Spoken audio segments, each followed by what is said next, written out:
This is the edge of everything. You know, music is really addictive. You know, I've been making it for so many years that I could feel the call. I could feel like something was calling me back, and I was in the studio just dabbling. You know, one day turned into a week, 1 week turned into a month. I felt like this is the right time to sort of make a record, do something. And so, you know, I want to create an experience. I want to create something that when people hear it, they will completely be immersed in this experience.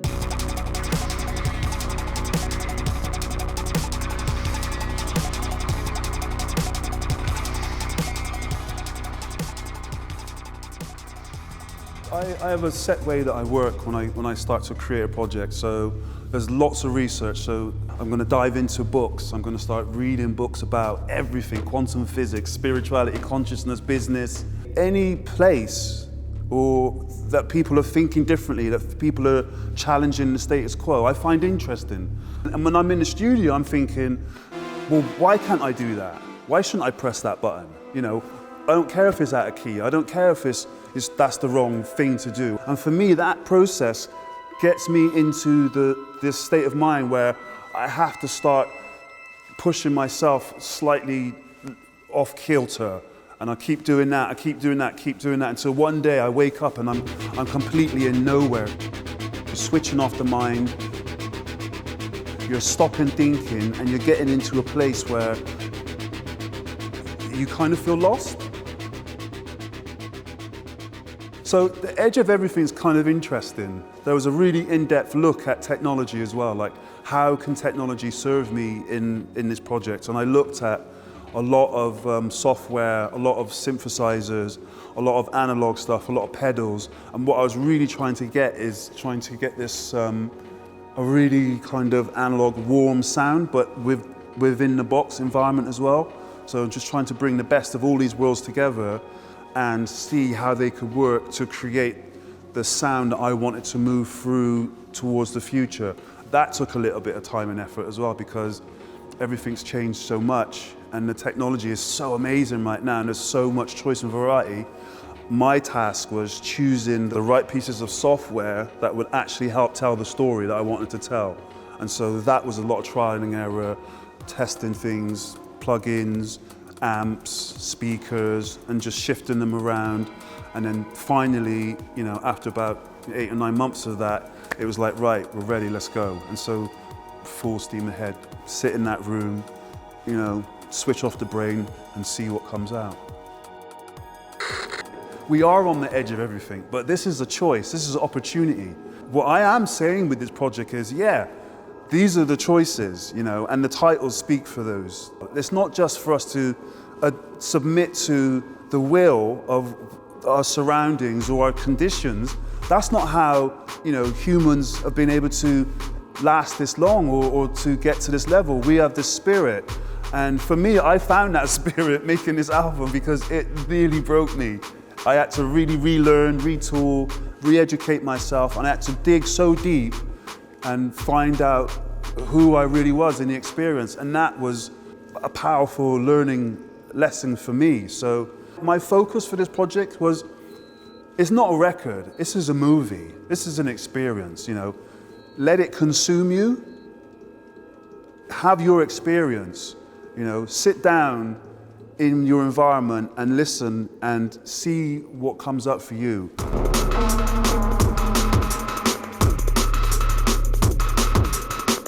My philosophy is, you know, stop thinking, right, is part of the process as well. So anytime you can create space, you're allowing people to fill it with their imagination.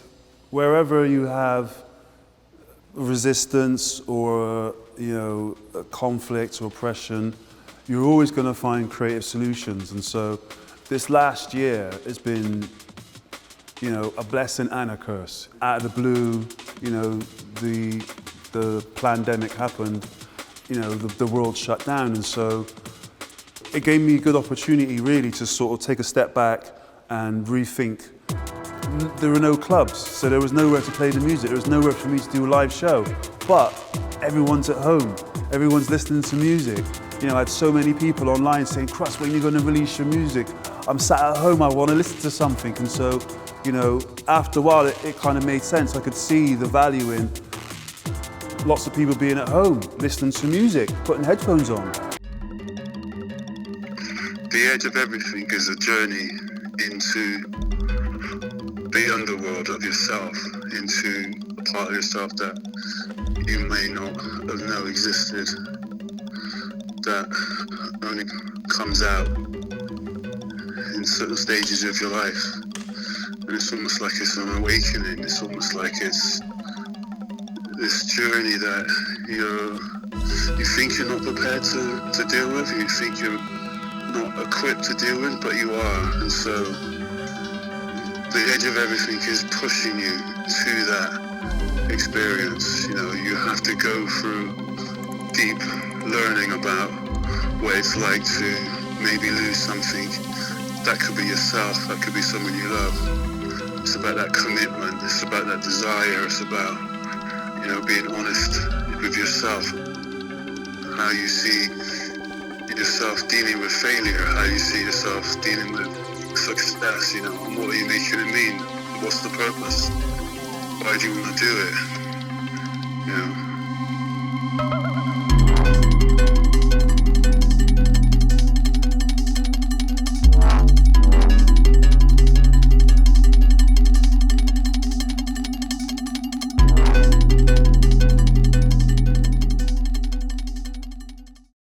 To me, being a pioneer comes from this whole idea of being a b-boy and always needing to be original and being fresh, being dope.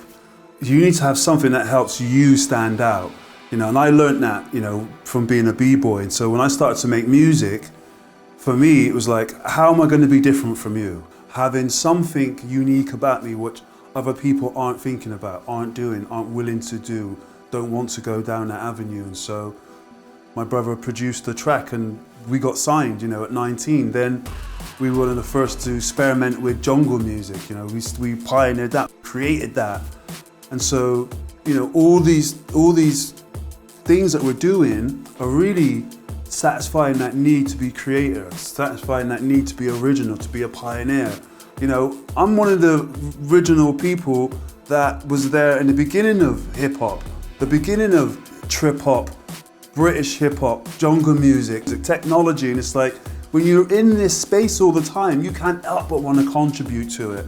You know, now we're the next generation of electronic artists who've been doing it for 20, 30 years now, and we're seeing the new generation. So my role's slightly changed now. I'm becoming one of the elder statesmen who's now coaching the younger ones. And so each level has its own, you know, opportunity, and, you know, we're just in a really fertile, creative space right now, especially Bristol. Technology has moved on leaps and bounds. You know, when I first started making music, I had a Casio F-Sib1 with 14-second sampling and 12-bit. So it's like, you know, compared to what we've got now, I can leave my sampler on for a week and I'd still not run out of, you know, space. I think it was good to learn the old way, you know, to learn how to use the economy, you know, the sample economy, we call it, right? So you have 14-second sample time. How are you going to make a whole tune with that, right? But it gets you thinking, it gets you really understanding how you need to minimize, how you need to shave away and stuff, and really got us into the habit of, you know, understanding that 2.5 seconds was enough to sample a break and to make it work in a song.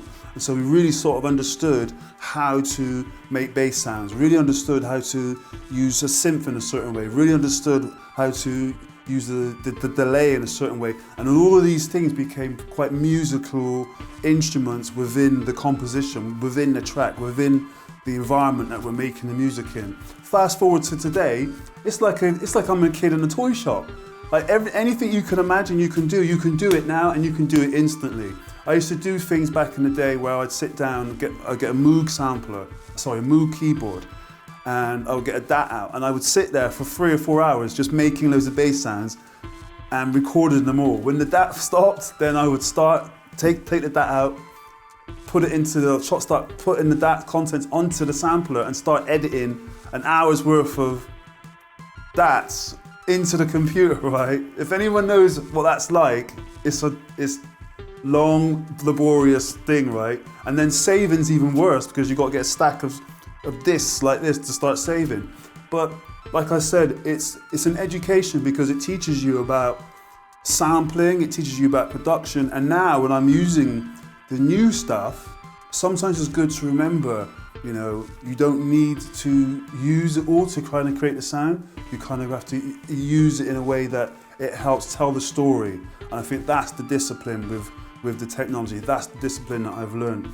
So I grew up on this, council estate called Noah West, and according to Tony Blair, it's the worst council estate in Europe. You know, it's pretty rough, but at the time growing up, you know, you don't know any different. So we were one of 7 black families to grow up there, and so it was quite challenging every day having to, you know, navigate that type of racism and abuse, you know, going to school or just going to the shops. You know, it was quite challenging, but music was the saving grace for me. So, you know, I was fortunate that there's lots of music in the house. But my older brother, Tom, he was always kind of introducing us to something new, something different, something, you know, that would spark these young kids' imagination. And he comes in the room with this cassette tape, VHS tape, and he says, you know, watch this. You know, what is it? He goes, just watch it. And you look at the cover and it's called Wild Style. He's got all these guys breakdancing and someone spray painting on the front, and we're like, wow, what's this? And so we plug it in and we watch it.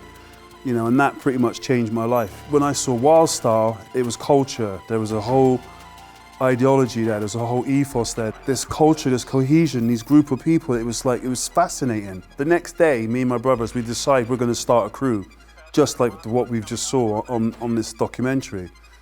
So we have a meeting in my mum's front garden. We say, right, we're gonna start this crew. It was called Fresh 4, who's in? Everybody who put their hand up, they was in. Everybody else left, right? So the next day, we convinced the school to give us a room. So every Friday, you know, we're just trying to just copy what we saw in this video.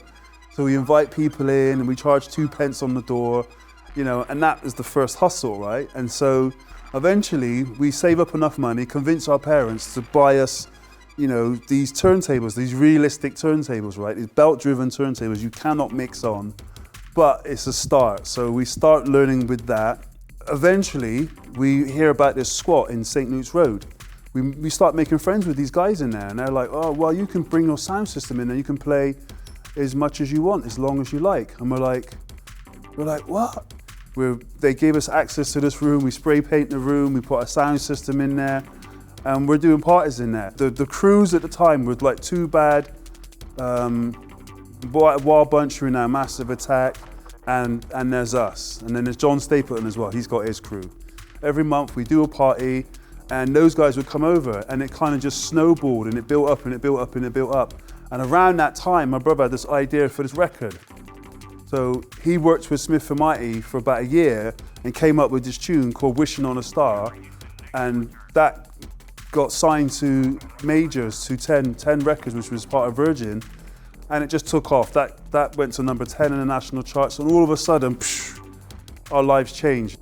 I've been making music been involved in the music business since I was 14. So, you know, from 14 to like 37, without really a break, I'd grown up as this guy called Krust for years, and didn't really know who this other guy was, who the real me was. Like, who's Kay, who's Kirk? Who's like, you know, touring with Full Cycle, going all over the world. You know, Represent kicked off, and then we were touring again. It was just this constant touring. Eventually, you know, it's like, you know, you burn out. I had to take a step back. I had to figure out, like, who's this guy? Who's Kay? Where is he? You know, I had come to this point where, you know, I'd burnt out. I crashed and burned. You know, a lot of people say, well, that's a breakdown. It's like, well, for me, at the time, maybe that's what I thought, but years later, for me, that was my breakthrough. that person, like Krust, was the vehicle that got me up until a point. It just wasn't useful anymore. That as a vehicle for life and for living and for expressing, and it served its purpose. I was just trying to hold on to it. I didn't recognize the signs. I didn't recognize the symbols. It showed me I didn't have to hold on to that to be significant. I didn't have to hold on to that to be relevant. I didn't have to hold on to that to be somebody. If I spin with these words, will foster a communication in which we each share breath. A cipher safe with truth.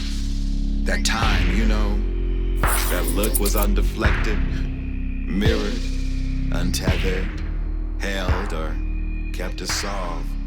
A transaction of no cost, a silent